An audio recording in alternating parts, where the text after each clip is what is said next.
हाँ, so I'm talking about the gaseous exchange in plant.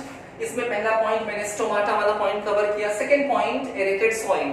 अगर कोई सॉइल एरेटेड जिसमें sufficient amount of air present है, अगर ऐसी सॉइल है जिस सॉइल में एयर प्रेजेंट है, जब उस सॉइल में पानी जाएगा, बारिश का पानी, यहाँ पानी को डालते हैं तो उसमें जो एयर है ना, एरेटेड सॉइल में एयर में ऑक्सीजन और पानी कंबाइन होगा, यानी ये पानी के साथ ऑक्सीजन मिक्स होके, पानी के साथ ऑक्सीजन डिसॉल्व होके उस रूट के सरफेस पे लगेगा, प्लांट के रूट के ऊपर लगेगा। उस पानी में जो डिसॉल्व ऑक्सीजन है, जब वो रूट पानी को एब्सॉर्ब करेगी, पानी को एब्सॉर्ब करने के टाइम पे वो ऑक्सीजन भी एब्सॉर्ब कर लेगी। So this is how certain amount of oxygen enter in the plant with the help of water.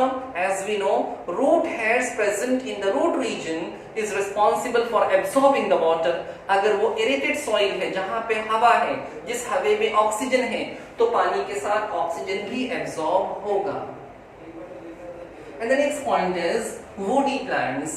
Now woody plants में चाहे वो shrubs हैं, चाहे वो trees हैं, कोई भी प्लांट जिसमें वुडी पार्ट, लकड़े वाला पार्ट, हार्ड पार्ट ज्यादा है, ऐसे प्लांट के यूजुअली जो ओल्ड स्टेम होते हैं या उसके जो ट्रंक वाले पार्ट होते हैं या उसके रूट वाले पार्ट में numerous fine perforations are present and those perforations are called as lenticels. Lenticels are the perforation which is again meant for gaseous exchange.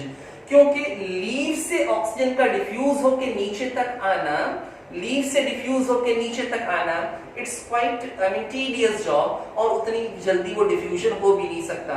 इसलिए लोअर साइड में जो ओल्ड पार्ट है, जैसे ट्रंक है या फिर उसकी मेन स्टेम है, ब्रांचेस हैं, even sometime in roots, they have numerous perforations called as lenticels meant for gaseous exchange. If you remember 11th में आपने एक रूट मॉडिफिकेशन में पढ़ा था न्यूमेटोफोर्स करके, न्यूमेटोफोर्स जो मैंग्रोव्स में प्रेजेंट है, कुछ मैंग्रोव्स में प्रेजेंट है, जिसकी रूट्स बाहर आ जाती हैं, जिसे हम न्यूमेटोफोर्स कहते हैं।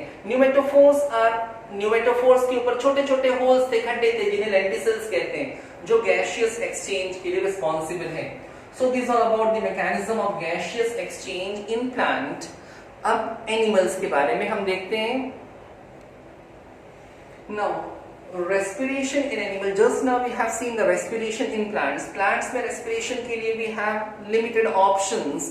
जैसे आपने प्लांट में स्टोमाटा के बारे में पढ़ा, प्लांट में आपने लेंटिसल्स के बारे में पढ़ा, इवन रूट के थ्रू थोड़ा बहुत ऑक्सीजन का एब्जॉर्प्शन होता है, बट एनिमल्स में numerous options are present, wide varieties of respiratory organs are present in animal. Different animal have different respiratory mechanism, different animal they have the different respiratory surface through which the oxygen enters in the body. तो animals में हमारे पास बहुत सारे अलग अलग options हैं।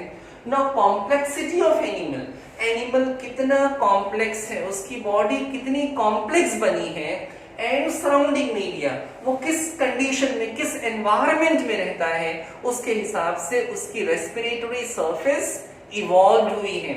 For example कुछ organism बहुत सिंपल हैं, they are unicellular, for example amoeba, paramecium, they are unicellular, body में कॉम्प्लेक्सिटी है ही नहीं, एक ही सेल के ऑर्गेनिज्म है, और सराउंडिंग मीडिया क्या है, उनका सराउंडिंग मीडिया वाटर है, तो डायरेक्टली वो वाटर में जो ऑक्सीजन है उसको अपनी सेल मेम्ब्रेन के थ्रू इम्बाइब, एब्सॉर्ब कर लेते हैं, तो उसके अंदर एकदम सिंपल मैकेनिज्म है।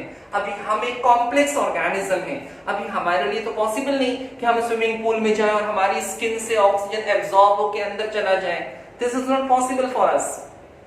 अभी हमारे अंदर ये जितने भी हायर एनिमल्स हैं उसके अंदर रेस्पिरेशन का अलग मैकेनिज्म है। हमारी रेस्पिरेटरी सरफेस, हमारे लंग्स में जो अल्वियोलाई है वो हमारी रेस्पिरेटरी सरफेस है, तो वहां तक ऑक्सीजन एंटर होता है, फिर वहां से डिफ्यूज होकर ब्लड में जाता है, ब्लड से के जरिए वो सेल्स में पहुंचता है। तो different animals depending upon the complexity of animal कितना कॉम्प्लेक्स है उसके हिसाब से उसका रेस्पिरेटरी सरफेस या रेस्पिरेटरी ऑर्गन उसी हिसाब से इवॉल्व हुआ है। और ये इस बात पे भी डिपेंड करता है कि ऑर्गेनिज्म किस सराउंडिंग में, किस मीडिया में रहता है। The next thing is associated with transport system. Now in higher organism, for example in human, अभी ह्यूमन हायर ऑर्गेनिज्म है, ह्यूमन जो है वो एडवांस्ड ऑर्गेनिज्म है। ह्यूमन में सिर्फ रेस्पिरेटरी सिस्टम अकेला हमारी पूरी बॉडी के हर पार्ट में ऑक्सीजन नहीं पहुंचा सकता। फॉर एग्जाम्पल जैसे हमने इंस्पायर किया ना, when we take the air into the lungs, वापस से याद दिलाएं, हवा नॉस्ट्रिल से होती हुई nasal cavity, pharynx, लैरिंग्स, trachea, bronchi, secondary bronchi, tertiary bronchi, bronchiole, alveoli तक हवा पहुंचती है, अल्वियोलाई तक हवा पहुंचती है। लेकिन अल्वियोलाई से हवा हमारे हाथ की फिंगर के टिप तक या पैर के फिंगर के टिप तक डायरेक्टली ऑक्सीजन नहीं पहुंच सकता। उसको वहां तक पहुंचाने की जिम्मेदारी किसकी है? उसको वहां तक पहुंचाने की जिम्मेदारी ट्रांसपोर्ट सिस्टम की है।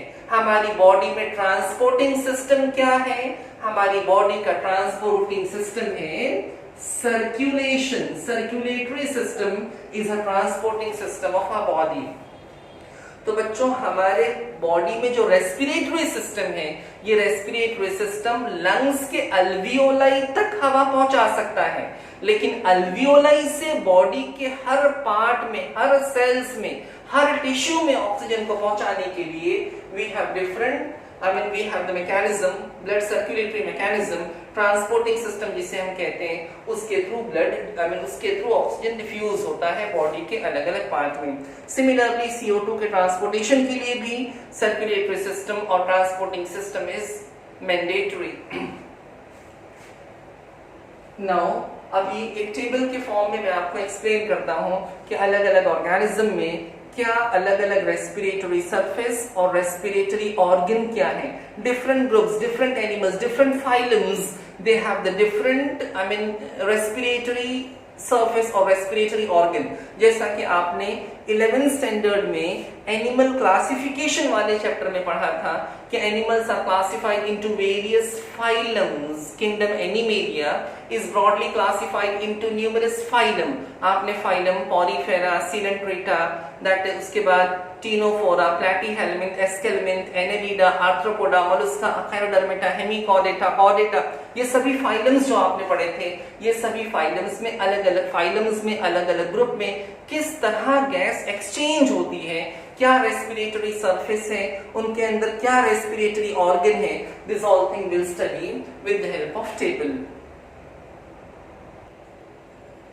ओके, तो different respiratory surface और respiratory organs are present in different animals। उसकी लिस्ट यहाँ पे मैंने दी है। यहाँ पे 9 examples are given. The same thing is given in your textbook also. This is the column for organism. ये organism का column है, ये उनका habitat है, वो कहाँ पे रहते हैं, और ये उनका respiratory surface या respiratory organ है। एक एक करके हम देखते हैं। The first part is Protista, sponges and coelentrates। बेटा प्रोटिस्टा किसे कहते हैं? Unicellular eukaryotic organisms are called as protista. Sponges they belong to phylum poriferans, जिसमें स्पॉन्जेस हमने पढ़ा था, और coelentrates जिसे हम नाइलेरियंस भी कहते हैं, जिसमें जेलीफिश और हाइड्रा का एग्जाम्पल आता है। तो ये सारे ऑर्गेनिज्म जो है ये एक्वेटिक ऑर्गेनिज्म है, और इनको ऑक्सीजन कैसे मिलता है, इनकी बॉडी में ऑक्सीजन डिफ्यूज होकर एंटर कैसे होता है? Simply by means of plasma membrane. Plasma membrane में also be called as cell membrane, यानी सेल के ऊपर जो कवरिंग होती है, सेल की जो कवरिंग है उसी से ऑक्सीजन डिफ्यूज होके अंदर एंटर हो जाता है। They do not have any specialized respiratory organ. They do not have any specialized respiratory mechanism. सिर्फ डिफ्यूजन के थ्रू ऑक्सीजन एंटर हो जाता है, जिससे उनका काम चल जाता है। Now, in the case of flatworms, जिसे platyhelminths आप कहते हैं, few annelids, कुछ एनेलिडा, सभी एनेलिडा नहीं, कुछ एनेलिडा जिसमें अर्थोम भी आता है, एंड एम्फीबियंस। एम्फीबियंस आप जानते हैं ये फाइलम कॉर्डेटा का मेंबर है, क्लास एम्फीबिया है। ये सभी ऑर्गेनिज्म या तो एक्वेटिक हैं या सेमी एक्वेटिक हैं, या तो पूरी तरह पानी में रहते हैं या तो पानी में भी रहते हैं, पानी के बाहर भी रहते हैं। इनको ऑक्सीजन कैसे मिलता है? या तो प्लाज्मा मेम्ब्रेन के थ्रू डिफ्यूज होकर मिलता है, यानी सेल की कवरिंग से डिफ्यूज होकर मिलता है, या जनरल बॉडी सरफेस, इनके बॉडी की जो कवरिंग है, इन शॉर्ट स्किन कह लीजिए, स्किन से ऑक्सीजन डिफ्यूज होकर डायरेक्टली बॉडी के अंदर एंटर हो जाता है। So this is how they are getting oxygen in the body. Now the third part is insect. बच्चों insect is a class of phylum Arthropoda. Insect के बहुत सारे एग्जांपल्स आपने पढ़े हैं। Cockroach is the well known example जो आपने 11th में पढ़ा था। ये टेरेस्ट्रियल ऑर्गेनिज्म है, जमीन पे रहने वाला प्राणी है। इस ऑर्गेनिज्म में रेस्पिरेशन के लिए ट्रकियल ट्यूब्स, इनकी बॉडी के अंदर पाइप का एक नेटवर्क बना है। वो पाइप जिसके ऊपर न्यूमरस रिंग शेप स्ट्रक्चर बने जिसे ट्रकिया कहते हैं। तो इनकी बॉडी के अंदर ट्रकियल ट्यूब का चैनल है पूरा, और उसकी जो ओपनिंग्स है, उसके एंड पे जो ओपनिंग्स है जहां से ऑक्सीजन एंटर होता है, that openings are called as spiracles. Cockroach के बारे में शायद आपने पढ़ा था। Cockroach has 10 pairs of sparicles, 2 in thoracic region, 8 in abdominal region, present on the lateral side of the body. By the way, so sparicles are the perforations, are the opening meant for gaseous exchange, और अंदर जो body के अंदर जो tube का network है, उस tube को नेटवर्क को ट्रकियल ट्यूब्स कहा गया है। Next part is arachnids. Arachnid किसे कहते हैं? देखो, फाइलम आर्थ्रोपोडा जो आपने पढ़ा था, फाइलम आर्थ्रोपोडा, फाइलम आर्थ्रोपोडा की एक क्लास है जिसका नाम है एरेक्निडा। उसके मेंबर्स को हम एरेक्निड्स कहते हैं। Well known example is spider and scorpion, जो 8 पैर वाले होते हैं ना, स्पाइडर और स्कॉर्पियन, उनको एरेक्निड्स कहते हैं। ये भी टेरेस्ट्रियल ऑर्गेनिज्म है, जमीन पे रहते हैं। स्पाइडर और स्कॉर्पियन दोनों जमीन पे रहते हैं। इनके पास रेस्पिरेशन के लिए एक स्पेशल ऑर्गन है जिसे बुक लंग्स कहते हैं। एक्चुअल में टेरेस्ट्रियल ऑर्गेनिज्म लंग से रेस्पायर करते हैं, वो अलग शेप में, बुक के शेप में कुछ होता है, उसे बुक लंग्स कहते हैं। उसके बाद Limulus it again belong to phylum Arthropoda only. Limulus aquatic organism है, पानी में रहने वाला ऑर्गेनिज्म है, और उसके पास रेस्पिरेशन के लिए बुक गिल्स हैं। उसके बाद एम्फीबियन लार्वे, जैसे फ्रॉग का बच्चा है, tadpole is the example of amphibian larvae. उसके बाद सैलामेंडर भी एम्फीबियंस ही हैं। एडल्ट सैलामेंडर में या फ्रॉग के लार्वे में सैलामेंडर ना लिजर्ड के जैसी दिखती है, मगर एम्फीबिया है, पानी में भी रहती है, पानी के बाहर भी रहती है, पानी के बाहर कुछ देर तक सर्वाइव कर सकती है।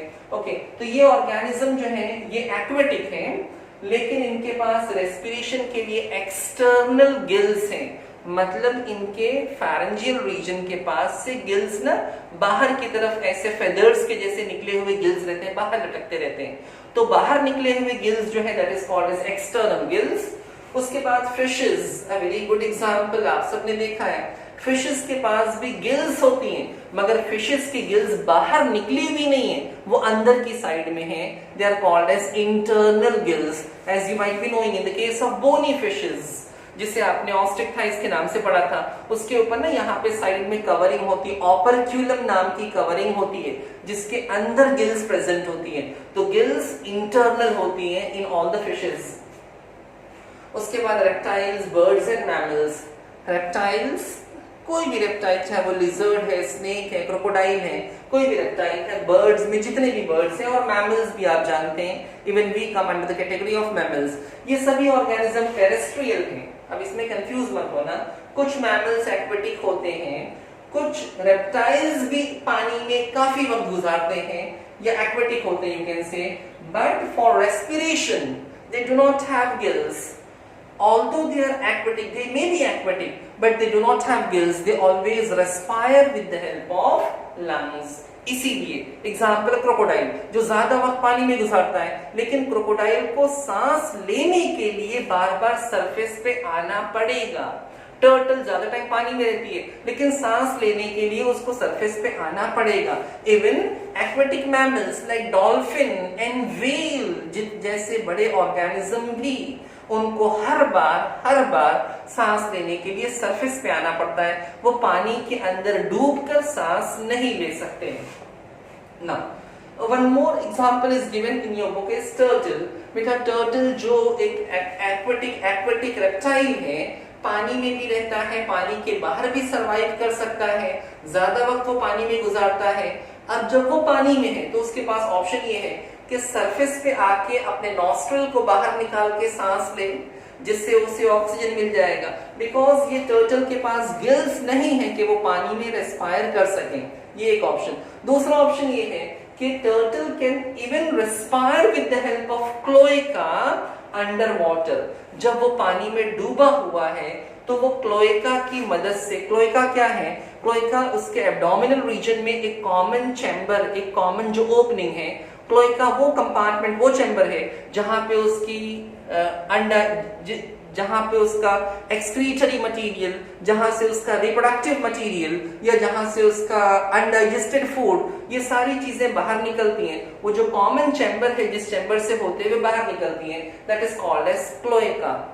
ओके, और उसकी ओपनिंग को क्लोएकल अपर्चर हम कहते हैं। तो cloaca is a no doubt it is responsible for performing numerous other activities, but apart from all those activities it also helps in exchange of gas. Cloaca gaseous exchange में भी useful है।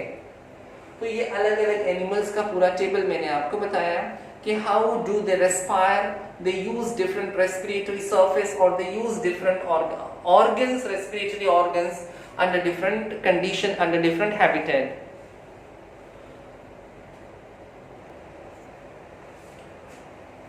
Okay, now starting with the second major side heading, human respiratory system. अब तक हमने plants के बारे में, animals के बारे में पढ़ा. Precisely we are starting with the human. Now human respiratory system, as you know, respiration के लिए humans में lung is the main, lung is the respiratory organ. Respiration में किन किन चीजों को ध्यान रखना है? सबसे पहले गैसियस एक्सचेंज, जिसे हम ब्रीदिंग कहते हैं, intake of oxygen and giving out carbon dioxide. बाहर की हवा हमारे लंग्स के अल्वियोलाई में जाती है, अल्वियोलाई में ऑक्सीजन प्रेजेंट होता है। सेकेंड स्टेप में अल्वियोलाई से ऑक्सीजन डिफ्यूज होकर के ब्लड में जाता है, ब्लड का ट्रांसपोर्टेशन होता है, और फाइनल स्टेप में वो जो ब्लड में ऑक्सीजन है वो डिफ्यूज होकर सेल्स में जाता है, जैसा मैंने आपको पहले मैकेनिज्म में बताया था। उसके बाद सेल के अंदर रिएक्शन होता है, CO2 का फॉर्मेशन होता है, CO2 वहां से डिफ्यूज होकर ब्लड में आएगा, ब्लड से डिफ्यूज होकर के वो अल्वियोलाई में आएगा, अल्वियोलाई से एक्सपीरेशन, एक्सेलिंग, जब हवा हम बाहर निकालेंगे तो वो CO2 बाहर निकल जाएगा। Now, as given in your book, respiratory system human में दो पार्ट में डिवाइडेड है, दो पार्ट में डिस्टिंग्विश किया है, upper respiratory system and lower respiratory system. सारे पार्ट एक एक करके हमको पढ़ना है। अभी एक जनरल डिस्क्रिप्शन आपको दिया जा रहा है। First part is upper respiratory system. It includes external layers. External layers मतलब नॉस्ट्रिल, ये नाक के जो खड्डे हैं, ओपनिंग है, जिस ओपनिंग से हवा एंटर होती है, that is called as external nares. उसके बाद नेजल कैविटी, नाक के अंदर जो चैम्बर है, जो जगह है, जो स्पेस है जहां से हवा गुजरती है, जहां पे म्यूकस भी प्रेजेंट होता है, that space is called as nasal cavity. Internal nares क्या है बच्चों? देखो, जैसे बाहर की तरफ एक्सटर्नल लेयर्स है, बाहर की ओपनिंग है, अंदर की बीच में चैम्बर है ना, कंपार्टमेंट है, स्पेस है, वो स्पेस अंदर जाने के बाद जहां खत्म होती है, जैसे बाहर दो ओपनिंग है वैसे अंदर की तरफ भी दो ओपनिंग है, वो दोनों ओपनिंग को हम इंटरनल लेयर्स कहते हैं। बाहर वाली ओपनिंग एक्सटर्नल लेयर्स, अंदर वाली ओपनिंग इंटरनल लेयर्स, और दोनों के बीच में जो स्पेस है that is called as nasal cavity या नेजल चैम्बर, उसे हम कहते हैं। उसके बाद नेजोफैरिंग्स। नेजोफैरिंग्स बच्चों, जब जो हमारा फैरिंग्स है ना, हलक वाला रीजन, उसके जो ऊपर वाला पार्ट है दैट इज कॉल्ड एज नेजोफैरिंग्स। नेजोफैरिंग्स वो पार्ट है जहां पे फैरिंग्स की शुरुआत होती है। उसके बाद नोज, ये बाहर निकला हुआ जो पार्ट है नोज है। उसके बाद थ्रॉट, जो हलक वाला रीजन है, और उसके साथ जुड़े हुए जो स्ट्रक्चर है, यानी यहां तक, थ्रॉट तक, यहां तक हमारा अपर रेस्पिरेटरी सिस्टम होगा, अपर रेस्पिरेटरी पार्ट होगा। और लैरिंग्स से, लैरिंग्स, ये जो एडम्स एप्पल दिख रहा है, ये जो बोन दिख रही है, यहां से लेके पूरा एंड तक, ये हमारा लोअर या lower part of respiratory system होगा। इसमें लैरिंग्स आ जाता है, उसके बाद ट्रकिया, ट्रकिया लैरिंग्स के नीचे जो विंड पाइप है ना, this wind pipe is called as trachea. उसके बाद ब्रोंकाइस की जो ब्रांचेस हैं, ब्रोंकियोल्स जो एकदम फाइन ब्रांचेस हैं, और लास्ट में lungs. So these are the lower respiratory system, ये रेस्पिरेटरी सिस्टम का लोअर पार्ट है। नाउ अब एक एक करके हम रेस्पिरेशन के अलग अलग, रेस्पिरेटरी सिस्टम के अलग अलग पार्ट को हम समझेंगे। ह्यूमन रेस्पिरेटरी सिस्टम से हम स्टार्ट करते हैं। With the help of diagram will study.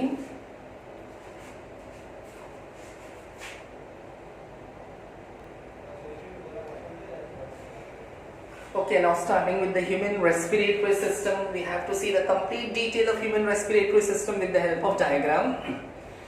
Now in this diagram, before starting with the detail, I hope you are getting this diagram. ये दोनों lungs हैं, ये इंसान का चेहरा समझ में आ रहा है। ये इसकी nostril nasal opening है, ये nasal chamber है, ये इसकी oral opening है, मुंह वाली opening है, this is the buccal cavity। उसके बाद this common part is a pharynx।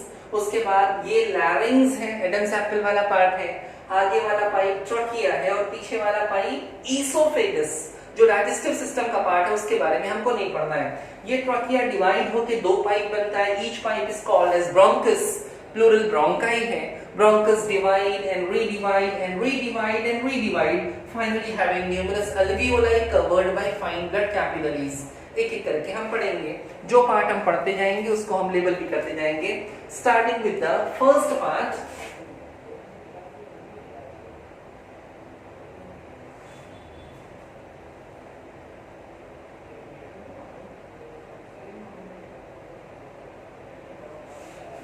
First part nose and nasal cavity. बेटा नोज और नेजल कैविटी क्या है? ये जो हमारी एक्सटर्नल बाहर की तरफ निकला हुआ प्रोजेक्शन है, ये हमारी नोज है। अभी नोज के अंदर, नोज में बाहर की तरफ ये जो ओपनिंग है, this is called as external nares या नॉस्ट्रिल कहते हैं, या नेजल ओपनिंग भी आप कह सकते हैं। अंदर की साइड में जो जगह है, that is called as nasal cavity. और ये नेजल कैविटी जहां पर एंड होती है, that is called as internal nares. Previous flow chart में मैंने आपको बताया था। तो external nares that is nostril, then nasal cavity और नेजल चैम्बर, अंदर की तरफ इंटरनल लेयर्स। अभी इसमें एक चीज जो इंपॉर्टेंट याद रखने वाली है कि हमारी नोज के अंदर जो दो कैविटीज हैं, both these cavities are divided by means of cartilaginous partition। दोनों के बीच में पार्टीशन है, मतलब ये खड्डा अलग, ये खड्डा अलग है, दोनों आपस में कनेक्टेड नहीं है, सेपरेट ओपनिंग्स हैं। तो ये जो बीच में पार्टीशन है, कार्टिलेज का बना हुआ पार्टीशन है, this partition is called as mesethmoid और मिसिथमॉइडल कार्टिलेज। नोज के अंदर जो नेजल कैविटी के अंदर जो पार्टीशन है, उस पार्टीशन का नाम मैं आपको बता रहा हूं, उसका नाम है मेसिथमॉइडल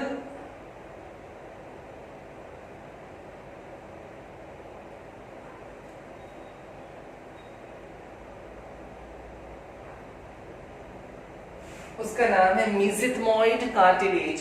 नोज के अंदर जो कैविटी, मतलब जो पार्टीशन है, okay.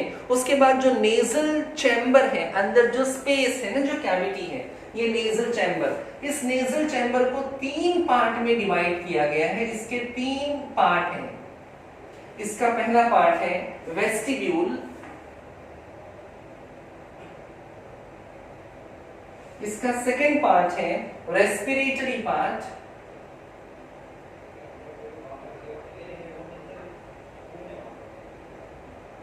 respiratory part may also be called as conditional।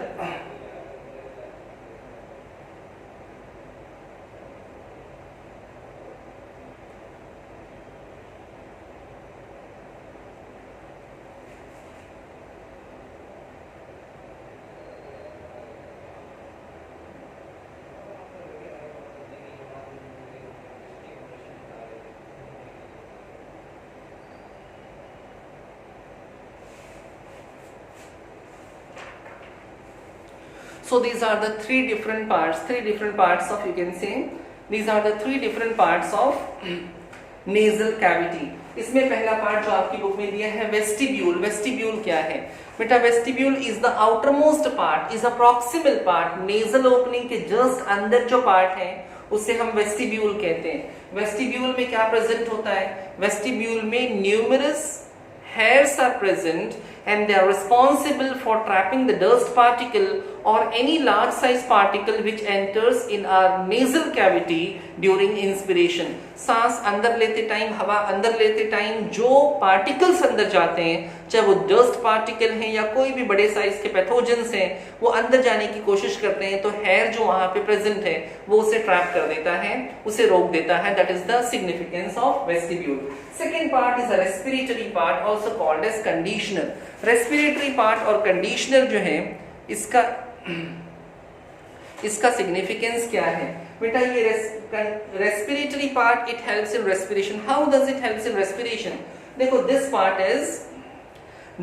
Is richly supplied with the fine blood vessels. इसमें बहुत सारी blood vessels होती हैं.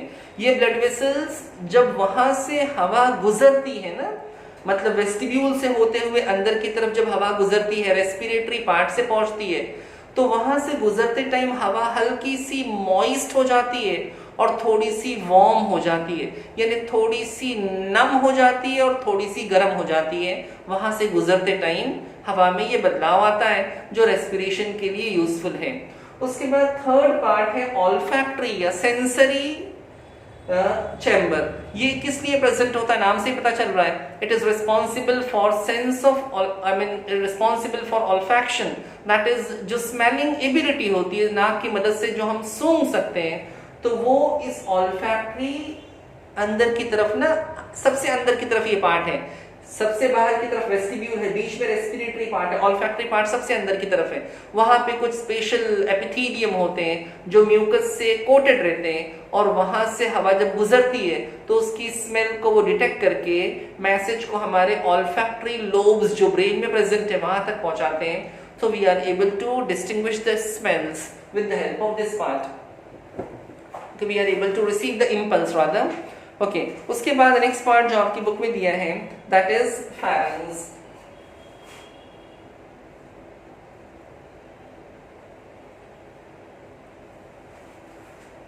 देखो, ये जो पार्ट था ये तो हमारी नोज है.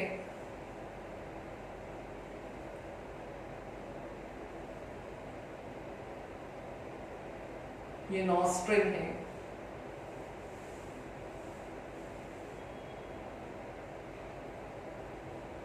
नेजल कैविटी है. उसके बाद ये वाला पार्ट इज pharynx. ये पूरा पार्ट pharynx है. बेटा, pharynx in short it is a muscular pipe. It is a muscular structure, cylindrical structure, which is basically a common passage for passing the food and for passing the air. अभी pharynx में भी अलग अलग parts होते हैं, अलग अलग, which is not very much clear in this diagram, लेकिन pharynx में भी अलग अलग part हैं. देखो, हमारा pharynx ये एक ऐसा common passage है जहां से हवा भी गुजरती है, जहां से खाना भी गुजरता है. pharynx के 3 पार्ट हैं, वो तीनों पार्ट में सीक्वेंस में यहाँ पे लिख के आपको समझाता हूँ. pharynx का पहला पार्ट है nasopharynx.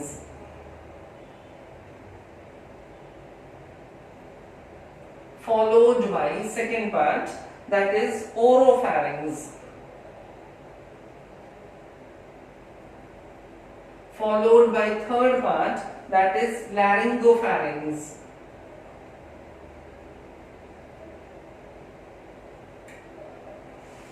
Okay, so these are the different parts. अब इसमें जो ऊपर वाला पार्ट है nasopharynx, ये सबसे ऊपर वाला पार्ट है. जहां पे नेजल कैविटी एंड होती है, इसमें यहीं पे प्रेजेंट होता है, सबसे ऊपर की तरफ प्रेजेंट होता है नेजोफैरिंग्स. नेजल कैविटी के एंड होते ही नेजोफैरिंग्स प्रेजेंट होगा. ओरोफैरिंग्स मिडिल पार्ट है. नेजोफैरिंग्स इज फॉलोड बाय ओरोफैरिंग्स. इन दोनों के बीच में ना, इन दोनों के बीच में, नेजोफैरिंग्स और ओरोफैरिंग्स के बीच में प्रेजेंट होती है पैलेट बोन. यहां पे प्रेजेंट है पैलेट बोन, पैलेंटाइन बोन. आपने 11th में ह्यूमन स्केलेटन में फेशियल बोन में पैलेट बोन का नाम सुना था, जो हमारी बकल कैविटी में ऊपर की तरफ प्रेजेंट है. ऊपर की तरफ ये अंदर की साइड में जाती है, उसे पैलेट बोन कहते हैं. तो ये दोनों के बीच में प्रेजेंट है पैलेट बोन. उसके बाद थर्ड पार्ट है लैरिंगोफैरिंग्स. लैरिंगोफैरिंग्स सबसे नीचे की तरफ, लैरिंग्स के करीब में जो हिस्सा प्रेजेंट है उसे लैरिंगोफैरिंग्स कहते हैं. ओके, अभी फेरेंक्स में एक और ऑर्गन प्रेजेंट है जिसका नाम है tonsil. Tonsils, it is a pair of lymphoid organ. Lymphoid organ है जो हमारी इम्यूनिटी में कंट्रीब्यूट करता है, दोनों लेटरल साइड पे having a pair of tonsil.